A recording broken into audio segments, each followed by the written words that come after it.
She had several self-portraits in which she painted an object on her forehead. If it was a small painting of her husband, it would be titled, "Thinking of Diego." If the object was a skull, it would be titled, "Thinking of Death." Oh, Frida, if only I could live as a small painting on your forehead, resting gently on your unibrow, with a small painting on my forehead of a donut. It would be titled, "Frida Kahlo, thinking of Baruch Porras-Hernandez, thinking of a donut." And at the top of the donut, where its forehead would be, between the sprinkles, a small painting of Frida Kahlo. And on her forehead, a small painting of me. And so on, and so on, and forever, and forever, and forever, and forever.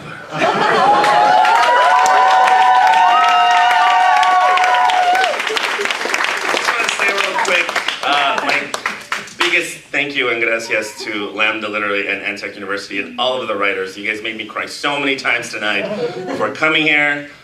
Thank you. It's just been an amazing show so far, and I've had such a great week. And these are 2 poems that I wrote here at Lambda yesterday, so please be kind.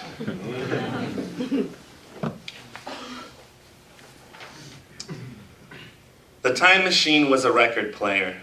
The time machine does not matter. What matters is the wolf, eyes glowing, that came and took my father away.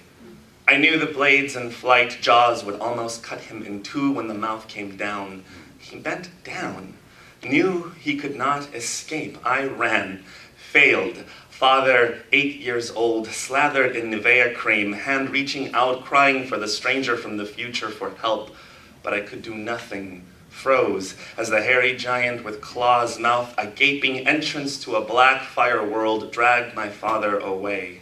I ran after it, but its towering legs leaped over Tolucan buildings, their glass teeth reaching up towards the beast, but only slice open my father's child belly, blood fluttering from his body, drops kissing dust.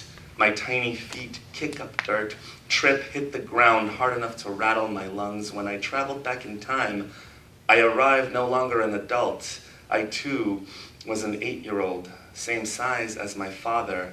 I followed the trail of dust-covered rubies on the ground, block after block, past schools, past parks, pick each small jewel up, burst it on my skin like bugs, continuously, till passing people point and say, "Look, on your chest.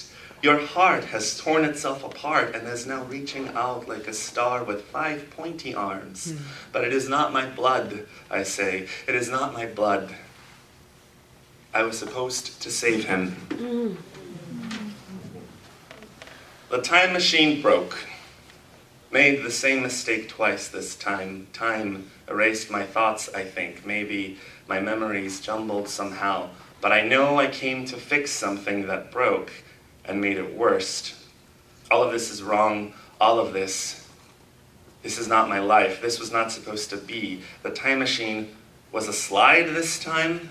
The time machine sent me back when I blew into the back of a video game. Was it a blanket? A drawing? No, it was a mirror? I tried so many things, but remained stranded, stuck in this timeline. It is horrific and terrific knowing you should not do, then do. I still collected plums that keep falling from the trees in the Berkeley Hills where the rich gringos live. Still walked my brother into the forest, smashed each plum on his clean white shirt over and over and over until it bruised his small chest, until my eyes became yellow. My fingers formed into thorns sunk into the black purples and reds.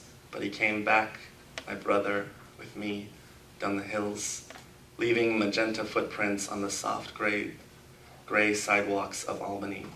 At home, we ate dinner in front of the small white television. It didn't work. Nothing worked. My mother slowly cut a fig in two, placed it into my father's mouth. No sacrifice could save us. Thank you, guys.